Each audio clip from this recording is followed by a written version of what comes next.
Whether you're a hero or a villain, there's something about a cape that makes you look way cooler. LEGO has been using capes, cloaks, and shawls to help certain minifigures stand out for a very long time. So today we'll be exploring the best, worst, and humble beginnings of LEGO capes. LEGO minifigures began appearing in sets in 1979 with basic accessories, but in 1984 LEGO decided to spice it up by releasing 3 brand new castle sets that included a new minifigure accessory, the cape. Now, if this is your first time seeing one of these, you might be a little confused. After all, minifigures haven't really changed since their original introduction, but this piece looks nothing like any of the capes that we have today. This original piece was hard plastic, just like everything else LEGO was putting out at the time. These small plastic bits had a single hole to fit over the torso's neck pin and came in 4 colors: red, blue, black, and brown. While these were an incredible addition at the time, they look a bit sad nowadays. I mean, just look at them from the back or the side. It barely even looks like a cape. Looking from the front, you can't even see it at all except for a small blue ring around the neck. What's worse still is that the cape prevented minifigures from sitting in chairs or standing too close to a wall, meaning that it was actually pretty limiting in use. Regardless, it was a strategic starting point for LEGO. Overall, these parts only ever appeared in 30 sets, with the most recent being 2002's The Black Falcon's Fortress, which had them in blue and black. Of the 30 sets that featured these plastic capes, 29 of them were from the castle theme, with only 1 hard plastic cape ever appearing in a different theme. What was it? Well, in 1998, LEGO released the hand car with a single red plastic cape. Or did it? While the original package and this promotional image show a red cape around the yellow minifigure's neck, the instructions and this alternative box art are both missing the cape. LEGO does sometimes re-release sets with small changes, but dropping an accessory that was still in production is strange. What's even stranger is that this version without the cape has a different name, despite having the same set number. Without the cape, it seems to be called the LEGO Loco Station Master, and it was packaged with a book and CD-ROM of the same name. What's even funnier though is that the cover of the book actually shows the yellow minifigure with a red cape. Honestly, I don't really know what happened here, but there were multiple versions of this small set, and I find this pretty interesting. Today, these original plastic capes are somewhat rare, and red ones sell for a couple US dollars each. However, if you want the incredibly rare brown cape, you'll need to pay up to 40 US dollars. Why? Well, the brown cape was only ever used once, in 1984's set of the Blacksmith Shop. This set did 2 incredible things that hadn't been done before. First, the color of the cape, and secondly, its specific usage. The blacksmith in this set wore his cape on the front to represent his heavy leather blacksmith's apron. Very clever. Now, these plastic capes would keep popping up here and there, but soon there was a renaissance of minifigure fashion in the castle line. In 1993, LEGO released the fire-breathing fortress under the then-new Dragon Knight sub-theme. This set is still considered by many to be peak LEGO, with its classic green dragon, incredible base plate, and great minifigures, one of which was extra special and made its mark on LEGO history. Although this set featured the classic Majesto with a black plastic cape, the set also came with something never seen before by LEGO fans, a cloth cape. The Dragon Master was apparently deemed so worthy and important that LEGO gave him a brand new accessory to show off his status. These new fabric capes were made from the same material as sails used on the pirate ships at the time, and this one in particular was yellow with a red border and a classic green dragon emblem in the center. While the level of design on this new cape was a massive step up for LEGO, these accessories weren't without their problems.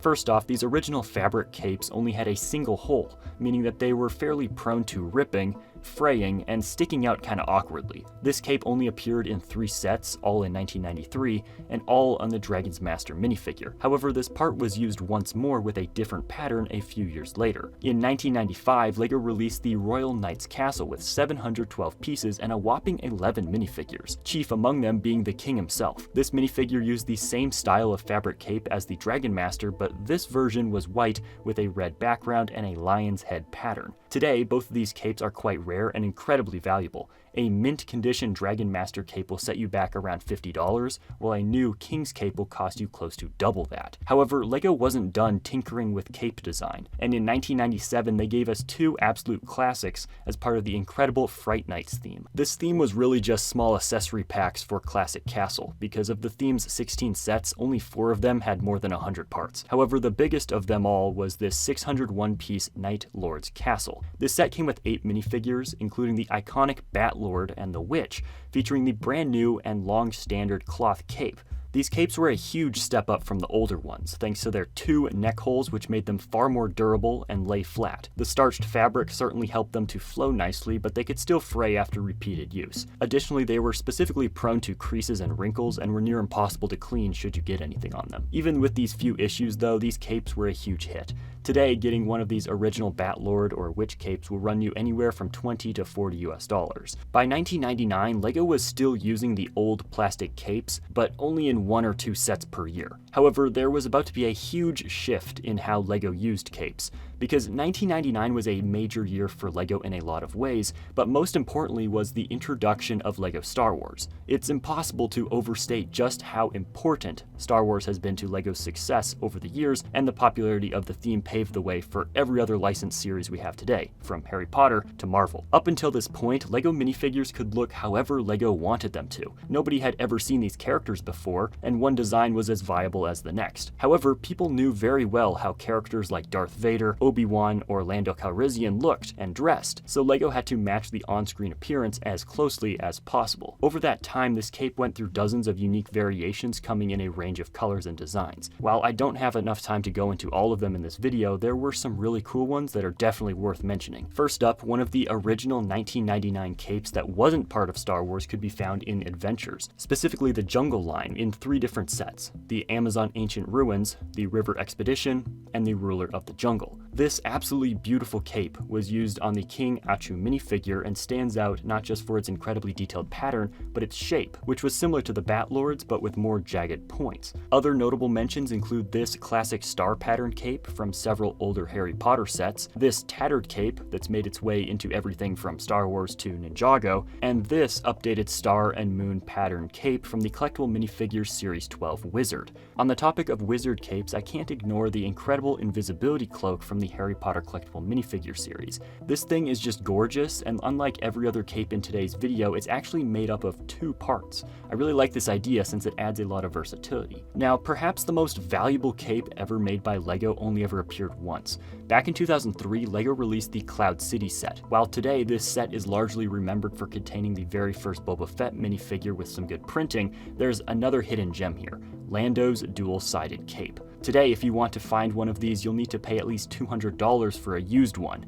And if you want a brand new one in box, well, an unopened Cloud City set today sells for over $2,000. Yeah, it's crazy. LEGO capes have been used for much more than just clothing though. They were used to great effect in the Grand Emporium, where they were used as curtains for the dressing room. Overall, this piece has appeared on 206 minifigures across 191 sets until its final appearance in the 2020 Star Wars Advent Calendar on Darth Vader. LEGO is still toying around with cape ideas, having released a whole range of poncho-type minifigure coverings in a brand new felt material. They're also still releasing unique versions of capes such as this fuzzy cape for the Master Wu minifigure in the Land Bounty set. You'll notice that this cape only has a single hole, and that's because the material is too thick to be doubled up. Since 2010, we've been given such incredible capes, such as Disco Batman's pointed gold cape and Lord Krakenskull's gorgeous 7-pointed cape.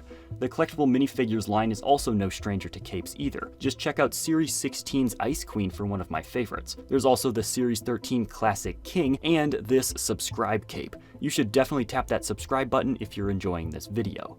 I also can't ignore the range of cloth skirts, such as Series 7's Bagpiper. Now, as great as all of these are, there's still something missing. Capes are supposed to blow in the wind, billowing out to make an already impressive figure even more intimidating. Well, LEGO is finally taking steps to solve this, because back in 2021, LEGO blew more than a few minds when they released their first ever rubber cape on a few Doctor Strange minifigures. While a bit less flexible than previous capes and definitely not made out of fabric anymore, this one captured a sense of movement and action that had long been missing. It made sense for LEGO to do something like this, as Doctor Strange's cape is a character in itself and deserves to be more than just a cloth triangle. Well, it seems like this was well received by fans because a few years later in 2023, LEGO did it again with a different, even more iconic cape.